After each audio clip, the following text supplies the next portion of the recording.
Un saludo afectuoso para todos aquellos que están escuchando en este momento esta palabra del Señor. Hoy continuamos con nuestro estudio de Marcos y entramos al capítulo número 11. Vamos a leer los primeros 11 versículos donde dice así la palabra del Señor. Cuando se acercaban a Jerusalén, junto a Betfagé y a Betania, frente al monte de los olivos, Jesús envió dos de sus discípulos y les dijo: Id a la aldea que está enfrente de vosotros, y luego que entréis en ella hallaréis un pollino atado en el cual ningún hombre ha montado. Desatadlo y traedlo.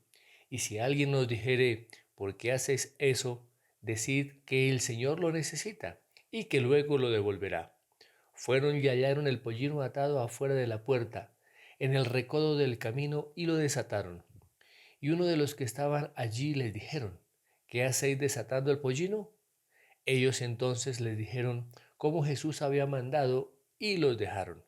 Y trajeron el pollino a Jesús y echaron sobre él sus mantos, y se sentó sobre él. También muchos tendían sus mantos por el camino, y otros cortaban ramas de los árboles y las tendían por el camino. Y los que iban delante y los que venían detrás daban voces diciendo: Hosana, bendito el que viene en el nombre del Señor. Bendito el reino de nuestro padre David que viene. Hosana en las alturas. Y entró Jesús en Jerusalén y en el templo, y habiendo mirado alrededor todas las cosas, como ya anochecía, se fue a Betania con los 12. Padre, bendecimos tu nombre, Señor, en esta hora y te damos gracias por tu preciosa palabra. Rogamos, Señor, que la luz de tu palabra traiga iluminación a nuestro entendimiento, a cada parte de nuestro ser, Señor, para que podamos comprender, entender, Señor, y aplicar y vivir tu palabra. Te doy gracias, Señor, por lo que quieres enseñarnos en esta hora, que estemos atentos, abiertos a todo principio de tu palabra y a toda verdad que nos quieras enseñar. Te doy gracias en el nombre de tu Hijo, el Señor Jesucristo. Amén. Este pasaje nos presenta la última semana de vida y de ministerio del Señor Jesucristo. Y precisamente el doctor John MacArthur hace em, una precisión con respecto a cómo se desarrolló esta semana. Él dice que la semana comienza con la llegada del Señor Jesucristo a Jerusalén el 10º día del mes de Nisán. Y Nisan es el primer mes del calendario judío, y eso fue en el año 30 después de Cristo. De tal manera que esa era la semana de la Pascua. La entrada triunfal fue el lunes 10 y la Pascua siguió al viernes, o sea, el 14 de ese mes. Muy bien, después de ese comentario, nosotros vemos que el título tradicional que se le da a este evento en muchas de las versiones de las Biblias es la entrada triunfal en Jerusalén. Pero este título realmente no da una imagen real de lo que estaba sucediendo. Démonos cuenta que en ningún sentido, ni terrenal ni celestial, se trató de la coronación del Señor Jesucristo. Simplemente fue una reacción delirante de la multitud, que no fue una expresión de una fe verdadera ni de alabanza al Rey verdadero.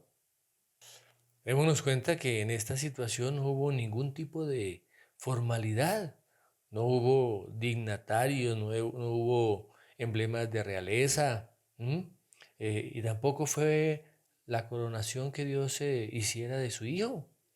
Y a pesar de esa apariencia externa, pues fue un acontecimiento diferente a cualquier otra coronación. O sea, normalmente las coronaciones no se hacen de esta manera, no son así de humildes, de inesperadas, de espontáneas, ¿sí? O de superficiales. Este suceso fue todo eso. Y también tengamos en cuenta que después de este suceso, unos cuantos días después, el Señor Jesucristo, que fue exaltado en este momento, sería rechazado y sería ejecutado.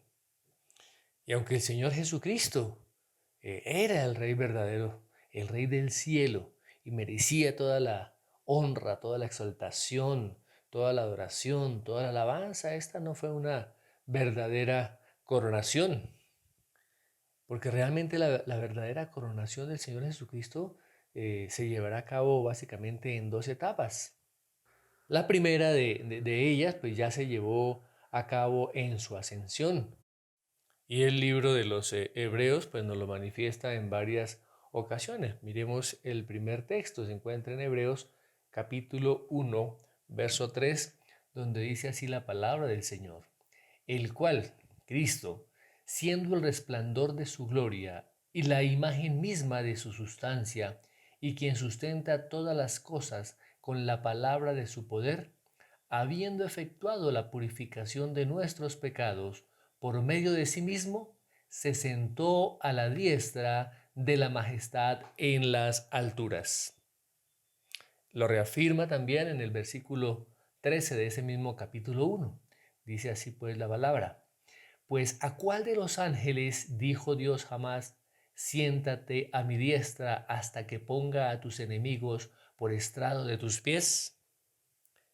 De la misma manera, en el mismo libro de Hebreos capítulo 8, verso 1, dice así la palabra del Señor: ahora bien, el punto principal de lo que venimos diciendo es que tenemos tal sumo sacerdote, el cual se sentó a la diestra del trono de la majestad en los cielos.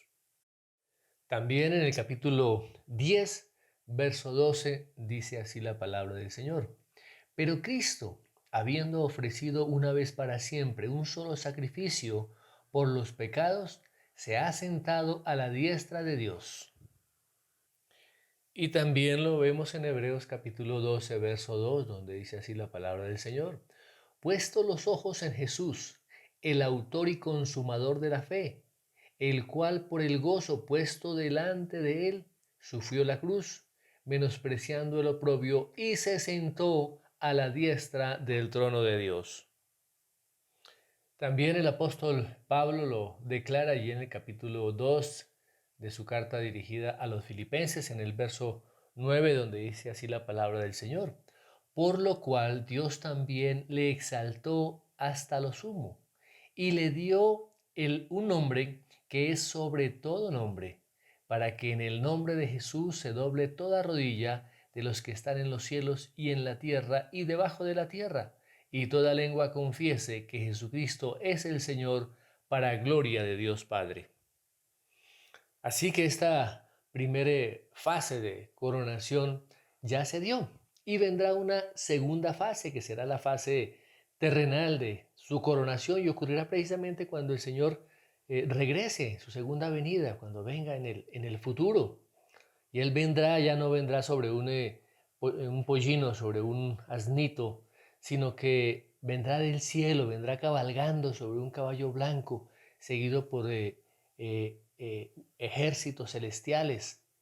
Podemos verlo también en Apocalipsis, capítulo 19, verso 11 al 15, donde dice así la palabra del Señor: entonces vi el cielo abierto, y he aquí un caballo blanco, y el que lo montaba se llamaba Fiel y Verdadero, y con justicia juzga y pelea. Sus ojos eran como llama de fuego, y había en su cabeza muchas diademas, y tenía un nombre escrito que ninguno conocía sino él mismo. Estaba vestido de una ropa teñida de sangre, y su nombre es el Verbo de Dios. Y los ejércitos celestiales, vestidos de lino finísimo, blanco y limpio, le seguían en caballos blancos. De su boca sale una espada aguda para herir con ella a las naciones, y él las regirá con vara de hierro, y él pisa el lagar del vino del furor y de la ira del Dios Todopoderoso. De tal manera que cuando el Señor Jesús regrese, Él juzgará y destruirá a los impíos y establecerá su trono en Jerusalén. Y Él comenzará a reinar, y habrá un cielo nuevo y habrá una tierra nueva. Muy bien, así que este relato de Marcos comienza cuando el Señor Jesús y todos sus discípulos y la gente que lo acompañaba, dice la palabra, que se acercaban a Jerusalén. De tal manera que él estaba ascendiendo ese empinado camino que de Jericó conducía precisamente a Jerusalén. Ya su ministerio, tanto en Galilea y en Perea, por donde también estuvo, y en Judea, pues había terminado, ya su muerte estaba a unos pocos días. Y precisamente las multitudes de personas que estaban con Jesús pues había aumentado después de esos dos hechos sorprendentes que ocurrieron ahí en las proximidades de Jericó. Recordemos que fue la curación y salvación de los dos mendigos ciegos que vimos la vez anterior y la conversión también de ese recaudador de impuestos, Zaqueo, que era un hombre que era odiado, que era menospreciado. Entonces esos dos sucesos también con la resurrección reciente que había ocurrido de Lázaro de entre los muertos, pues hicieron que la gente se agolpara, que la gente se emocionara, que hubiera en ella entusiasmo en esas multitudes cuando se dirigían a Jerusalén para celebrar la Pascua, que era el momento culminante pues del año judío. Recordemos que en este momento pues no se podía dar ningún tipo de coronación al Señor Jesús.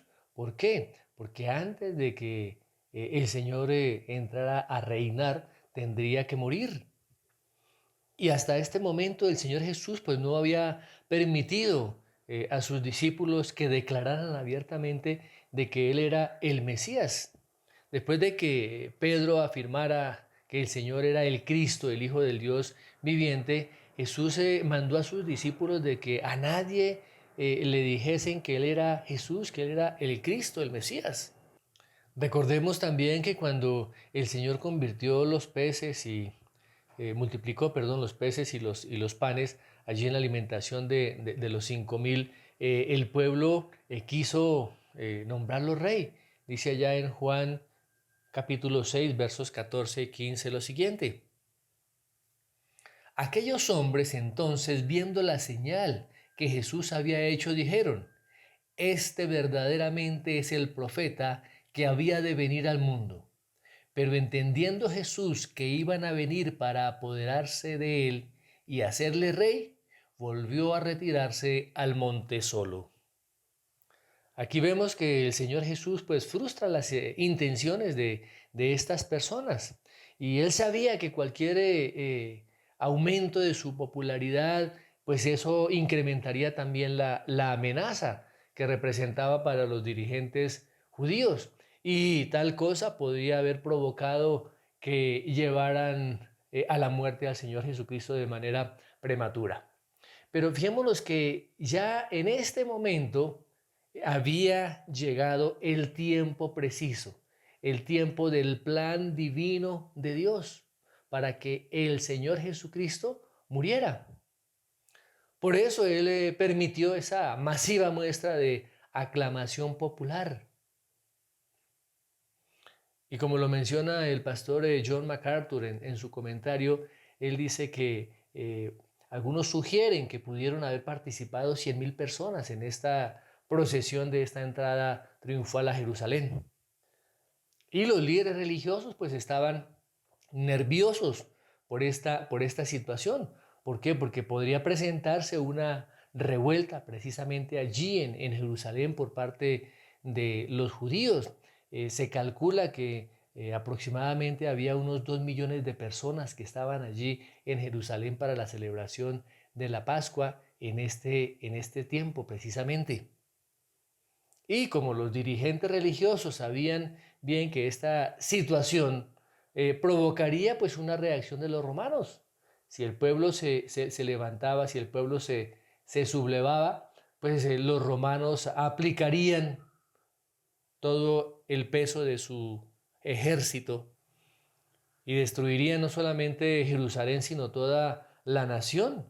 Y ellos, los dirigentes judíos, pues perderían su posición privilegiada que disfrutaban allí también en esta invasión por parte de los romanos.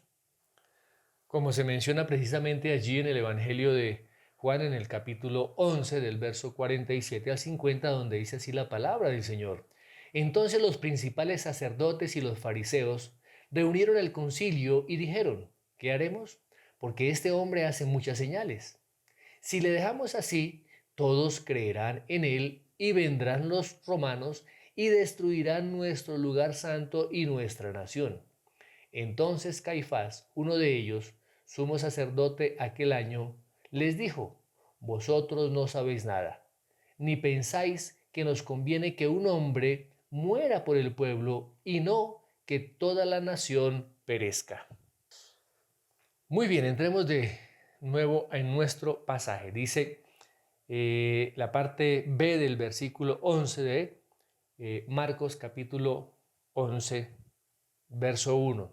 Dice: junto a Betfagé y a Betania, frente al monte de los olivos, Jesús envió dos de sus discípulos y les dijo: id a la aldea que está enfrente de vosotros, y luego que entréis en ella hallaréis un pollino atado, en el cual ningún hombre ha montado. Desatadlo y traedlo. Y si alguien os dijere: ¿por qué hacéis eso?, decid que el Señor lo necesita y que luego lo devolverá. Fueron y hallaron el pollino atado afuera de la puerta, en el recodo del camino, y lo desataron. Y unos de los que estaban allí les dijeron: ¿qué hacéis desatando el pollino? Ellos entonces les dijeron cómo Jesús había mandado. Y los dejaron. Y trajeron el pollino a Jesús y echaron sobre él sus mantos, y se sentó sobre él. El sábado anterior a la Pascua, o sea, 6 días antes de la Pascua, como lo menciona allí el Evangelio de Juan, capítulo 12, verso 1, donde dice: 6 días antes de la Pascua, vino Jesús a Betania, donde estaba Lázaro, el que había estado muerto y a quien había resucitado de los muertos. O sea que el Señor Jesús llegó a esos pequeños poblados de Betfagé, que significa posiblemente casa de los higos, y a Betania, que también significa casa de los dátiles. Y dice la palabra que estaban al frente del monte de los olivos. Y al día siguiente, o sea, el domingo, el Señor Jesús asistió a una cena en su honor en la casa de Simón el leproso en Betania, como lo menciona allí Mateo capítulo 26 del 6 al 13. Muy bien. Ese mismo día también una gran multitud de los judíos supieron que el Señor estaba allí y vinieron no solamente por causa de Jesús, sino también para ver a Lázaro, a quien había resucitado de los muertos algunos días atrás. Lo vemos allí en el capítulo 12 del Evangelio de Juan, verso 9. Dice así la palabra del Señor.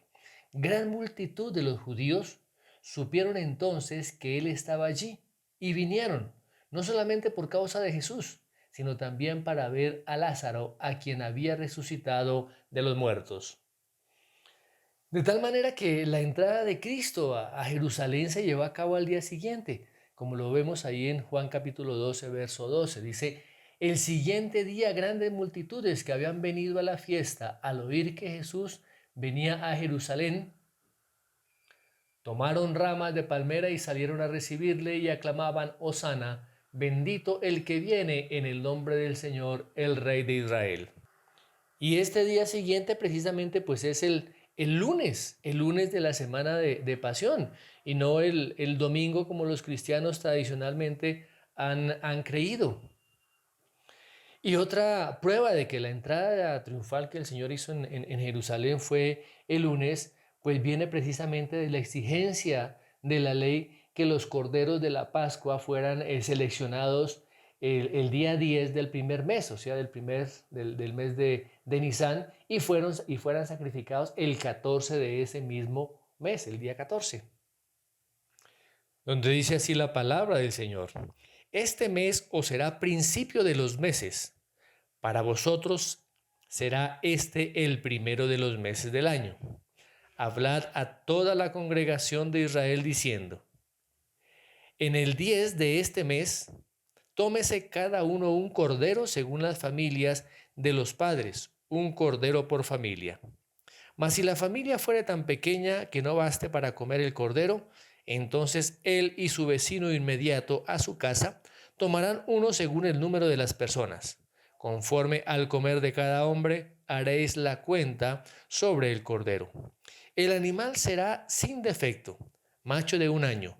Lo tomaréis de las ovejas o de las cabras, y lo guardaréis hasta el día 14 de este mes, y lo inmolará toda la congregación del pueblo de Israel entre las 2 tardes. De tal manera que el año en que el Señor Jesucristo fue crucificado, el día 10 de Nisan cayó el lunes de la semana de Pascua. Y cuando el Señor Jesucristo precisamente entra allí en Jerusalén ese día, llegó para cumplir el papel de ese cordero elegido o escogido por Dios el Padre, como lo vemos allí en Juan capítulo 1, verso 29, donde dice así la palabra del Señor. El siguiente día vio Juan a Jesús que venía a él y dijo: He aquí el Cordero de Dios que quita el pecado del mundo. De igual manera también en el verso 36 del mismo capítulo dice así: Y mirando a Jesús que andaba por allí, dijo: He aquí el Cordero de Dios. De tal manera en que el mismo día en que el Señor Jesucristo entraba allí a Jerusalén, ese mismo día el pueblo judío estaba escogiendo los corderos para la Pascua. Y ese verdadero sacrificio, el sacrificio del Cordero de Dios, se llevaría a cabo precisamente el viernes. Ese viernes sería el día 14 del mes de Nisan. Y se sacrificaría no solamente el verdadero Cordero de Dios, sino otros miles de corderos, como dice la palabra, cuya sangre no podía quitar el pecado, como dice allí Hebreos 10:4, donde dice así la palabra del Señor, porque la sangre de los toros y de los machos cabríos no puede quitar los pecados, pero la sangre derramada del verdadero Cordero de Dios, de ese Cordero pascual, sí quita los pecados del mundo. Ahora, según esta cronología de la semana de Pasión, Jesús regresó a Betania el lunes por la noche, después de su entrada triunfal a Jerusalén, y volvió nuevamente a Jerusalén el martes. Recordemos que él maldijo la higuera y luego limpió el templo. Y el día miércoles él estuvo participando en una controversia con los dirigentes de Israel y dio un sermón sobre su segunda venida. Ese mismo día también fue cuando Judas hizo todo su plan para traicionar al Señor Jesucristo. El día jueves de la semana de Pascua, pues los discípulos del Señor se prepararon para la comida de la Pascua, la cual la celebraron en el aposento alto. Y desde este lugar se dirigieron posteriormente a Getsemaní, donde finalmente el Señor sería traicionado y sería entregado y arrestado. Y después de varios juicios que el Señor Jesucristo tuvo delante del concilio y de la misma manera de los gobernantes de Jerusalén en ese momento y de Judea, como lo fueron Pilatos y Herodes, la noche del jueves, eso fue en esa noche, y en la madrugada del viernes. Y el Señor fue crucificado el viernes en las horas de la mañana. Y el sábado estuvo en la tumba y el domingo volvió a la vida. Muy bien, volvamos a nuestro pasaje de Marcos.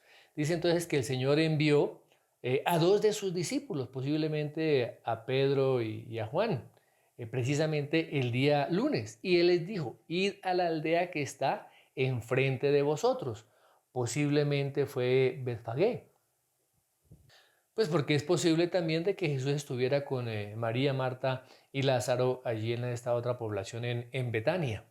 Y dice la palabra: y luego que entréis en ella hallaréis un pollino atado, en el cual ningún hombre ha montado. Desatarlo y traerlo. Fijémonos cuántos detalles da el Señor Jesucristo, y esto está pues demostrando la omnisciencia de Él. Y Él les dice a sus discípulos precisamente que hallarían un pollino. Y Mateo nos dice también que estaba allí también su madre, la madre del pollino, y que se encontraba este pollino atado. Ahora, el Señor Jesús no dice que estaba en Betfagé, ni había enviado a alguien que hiciera los arreglos para que el pollino estuviera listo, estuviera disponible. Y ese detalle de que ese burrito era uno sobre el cual ningún hombre había montado, pues proporciona más pruebas de esa omnisciencia del Señor Jesucristo, así como el conocimiento de que cuando desataran al pollino, ¿sí?, le preguntarían a los discípulos, ¿por qué lo desatáis? Y el Señor les dice qué es lo que tendrían que responder. El Señor lo necesita, ¿sí? Y el propietario de ese animal, posiblemente un creyente en el Señor Jesucristo, ¿sí?, pues le permitiría llevárselo. Y démonos cuenta que los acontecimientos se desarrollaron tal y como el Señor Jesús les había dicho de manera anticipada. Dice la palabra que los discípulos fueron y hallaron el pollino atado afuera de la puerta, en el recodo del camino, y lo desataron. Eso se los había dicho el Señor Jesús, ¿sí? Y también, y unos que estaban allí les dijeron, ¿qué hacéis desatando el pollino? Pero los discípulos entonces les dijeron como Jesús había mandado, y los dejaron. Y los dos hombres pues trajeron el pollino a Jesús, posiblemente de vuelta a Betania. Y dice la palabra que echaron sobre él sus mantos, o sea que formaron una improvisada silla, pues para que el Señor no tuviera que montar a pelo. Y el Señor se sentó sobre ella. Ahora, todo esto pues aconteció para que se cumpliese lo dicho por el profeta, como lo dice allí en el pasaje paralelo en Mateo 21, versos 4 y 5, donde dice así la palabra del Señor. Todo esto aconteció para que se cumpliese lo dicho por el profeta cuando dijo, decid a la hija de Sión, he aquí, tu rey viene a ti, manso y sentado sobre una asna, sobre un pollino, hijo de animal de carga. Y la profecía a la cual se está refiriendo Mateo es la profecía dada por Zacarías. Allí en el capítulo 9, verso 9, donde dice así la palabra del Señor. Alégrate mucho, hija de Sión. Da voces de júbilo, hija de Jerusalén. He aquí tu rey vendrá a ti, justo y salvador, humilde y cabalgando sobre un asno, sobre un pollino, hijo de asna. Ahora, que el Señor Jesucristo montara, como dice aquí la palabra, mansamente sobre un pollino de asna, significa que Él en su primera venida no vino a reinar, sino que Él vino a morir. Y ese mismo día también el Señor Jesucristo cumplió otra profecía del Antiguo Testamento, precisamente la profecía de Daniel de las 70 semanas. Y según varios eruditos, han demostrado que el día en que Jesús entró a Jerusalén fue la fecha exacta profetizada por Daniel muchos siglos antes. Ahora, todas estas cosas que estaban ocurriendo y la importancia de estos hechos, pues los discípulos no las estaban entendiendo, no la habían captado.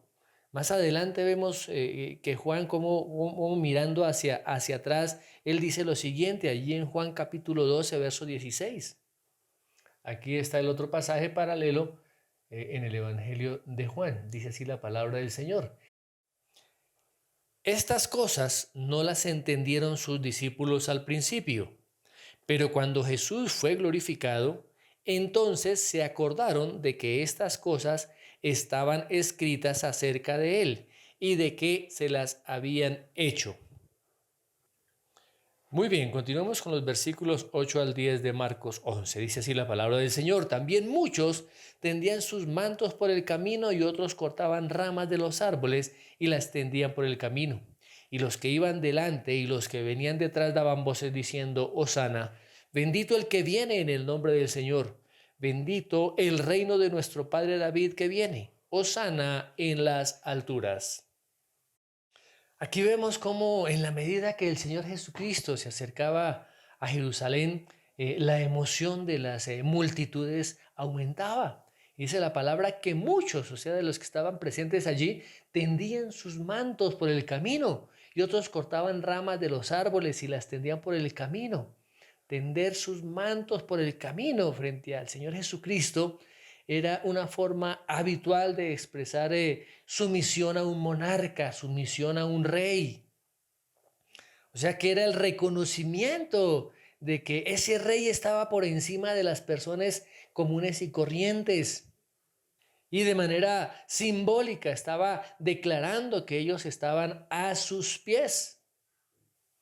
De tal manera que aquí vemos, aunque sea de una manera superficial y momentánea, cómo la multitud estaba reconociendo a Jesús como el rey mesiánico.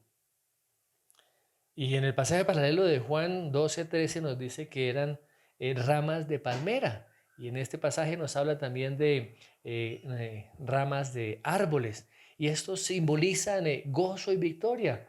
Ahora, en el libro apócrifo de Primera de Macabeos, cuando estábamos en este periodo intertestamentario, cuando los judíos recuperan Jerusalén de manos de los sirios, dice que entraron a la ciudad, a Jerusalén, con aclamaciones y ramos de palma, como lo dice allá precisamente Primera de Macabeos, capítulo 13, verso 51.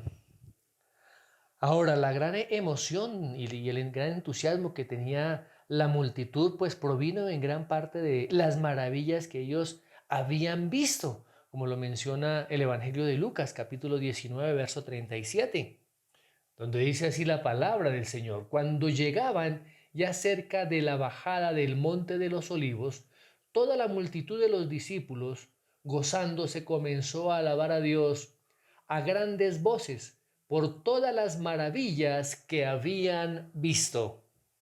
Así que con expresiones de entusiasmo, con expresiones de esperanza, dice que daban voces diciendo: Hosana, bendito el que viene en el nombre del Señor, bendito el reino de nuestro padre David que viene, Hosana en las alturas, que significa precisamente salva ahora. Era una apología precisamente al Mesías. Y la expresión bendito el que viene en el nombre del Señor, bendito el reino de nuestro padre David, también están expresando alabanza y esa esperanza mesiánica. Y la aclamación hosana en las alturas, pues era una suprema expresión de alabanza. Ahora, a pesar de esto, pues el pueblo no estaba clamando por la salvación del pecado, sino que pedía bendición, pedía prosperidad y liberación precisamente del dominio y la opresión romana. Ellos estaban buscando precisamente el cumplimiento de todas las promesas relacionadas con el reino del Mesías.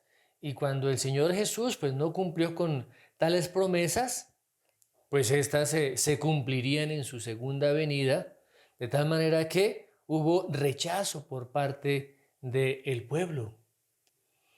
Así que, tristemente, muchos de los que ese lunes en su entrada triunfal estaban aclamándolo con euforia, con gozo, con alegría, declarando que él era el Mesías y estaban gritando alabanzas a Dios, el viernes estarían pidiendo a gritos que lo ejecutaran. De tal manera que todas estas personas pues compartirían la responsabilidad por la muerte de su Mesías, tal como el apóstol Pablo lo declaró allí en su primer discurso en el día de Pentecostés, que se encuentra en el libro de los Hechos, capítulo 2, versos 22 y 23, donde dice así la palabra del Señor. Varones israelitas, oíd estas palabras. Jesús Nazareno, varón aprobado por Dios entre vosotros, con las maravillas, prodigios y señales que Dios hizo entre vosotros por medio de él, como vosotros mismos sabéis, a este entregado por el determinado consejo y anticipado conocimiento de Dios, prendisteis y matasteis por manos de inicuos, crucificándole. Ahora démonos cuenta que las esperanzas que los judíos tenían eran altísimas, pero esa alabanza no engañó al Señor Jesucristo, era una alabanza carente de fe. Veamos cómo el médico Lucas lo menciona allí en su Evangelio, en el capítulo 19, versos 41 al 44, donde dice lo siguiente: y cuando llegó cerca de la ciudad, al verla lloró sobre ella diciendo: oh, si también tú conocieses, a lo menos en este tu día, lo que es para tu paz, mas ahora está encubierto de tus ojos, porque vendrán días sobre ti cuando tus enemigos te rodearán con vallado y te sitiarán, y por todas partes te estrecharán y te derribarán a tierra y a tus hijos dentro de ti, y no dejarán en ti piedra sobre piedra, por cuanto no conociste el tiempo de tu visitación. Así que el rechazo por parte del pueblo del Señor Jesús traería en respuesta la ira de Dios, traería juicio de Dios sobre esta nación. Y el Señor lo ejecutó precisamente por manos de los romanos, que dio resultado la destrucción total de la capital de la nación de Jerusalén y por ende también de la nación. Muy bien, veamos el versículo 11. Y entró Jesús en Jerusalén y en el templo, y habiendo mirado alrededor todas las cosas, como ya anochecía, se fue a Betania con los 12. Démonos cuenta que el Señor entra al templo y comienza a mirar todas las cosas que había alrededor. Aquí se refiere a toda la corrupción que había allí en el templo. Y que al día siguiente Él entraría nuevamente allí y se encargaría de limpiar el templo. Y dice la palabra que como ya anochecía, Él se fue a Betania con los 12. Al igual que esta voluble multitud, los pecadores se vuelven contra el Señor Jesucristo cuando Él no les satisface sus caprichos egoístas. A diario estamos viendo estas falsas coronaciones, como la que se ha descrito en este pasaje. Falsos maestros, falsos predicadores que sin escrúpulos prometen a sus seguidores que el Señor Jesús los hará ricos, que los curará, que cumplirá todos sus sueños, todos sus anhelos, que les concederá todo lo que ellos quieren.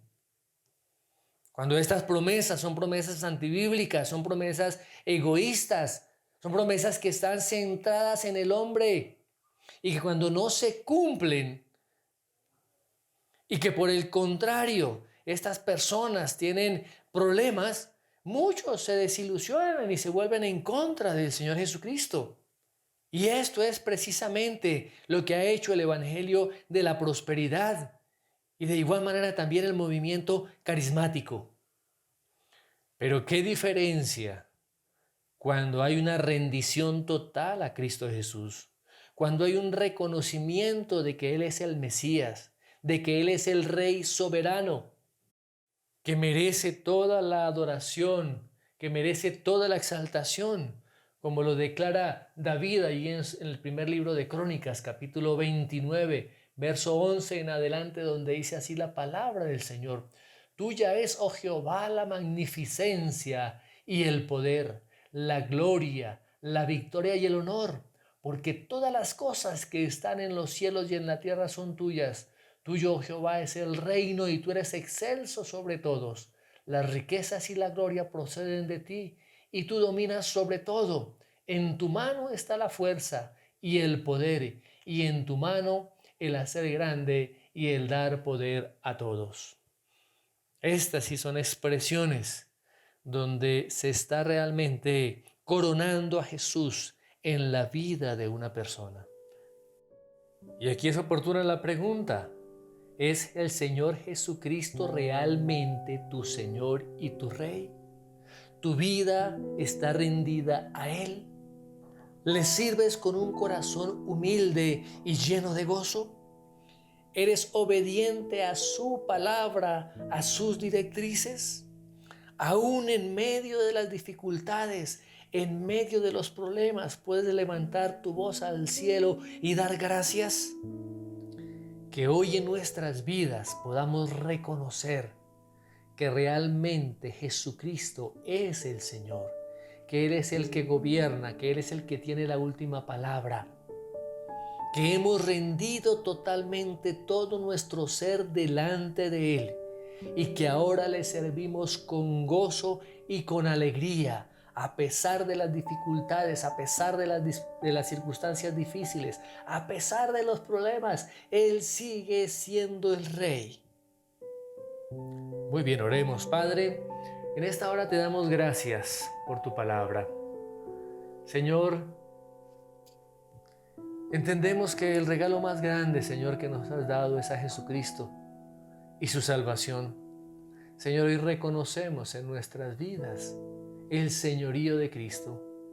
Nos rendimos, Señor, totalmente a Él, para que Él sea quien nos dirija, quien nos gobierne, para que sea el Señor de nuestras vidas. Hoy queremos presentarnos delante de ti como siervos sumisos, entendiendo, Señor, que hacer tu voluntad es lo que te agrada, oh Dios. Queremos, Señor, hoy vivir rendidos totalmente a ti. Queremos hoy, Señor, aprender a ser obedientes a tu palabra, caminar ese camino de la obediencia a ti. Que hoy el Señor Jesucristo sea entronado en nuestra vida, que Él sea el exaltado, que Él sea quien merece toda la honra, la gloria y la alabanza de parte nuestra. Te damos gracias, oh Dios, bendecimos tu nombre y te exaltamos. Pedimos todas estas cosas en el nombre de nuestro Señor y Salvador Jesucristo. Amén.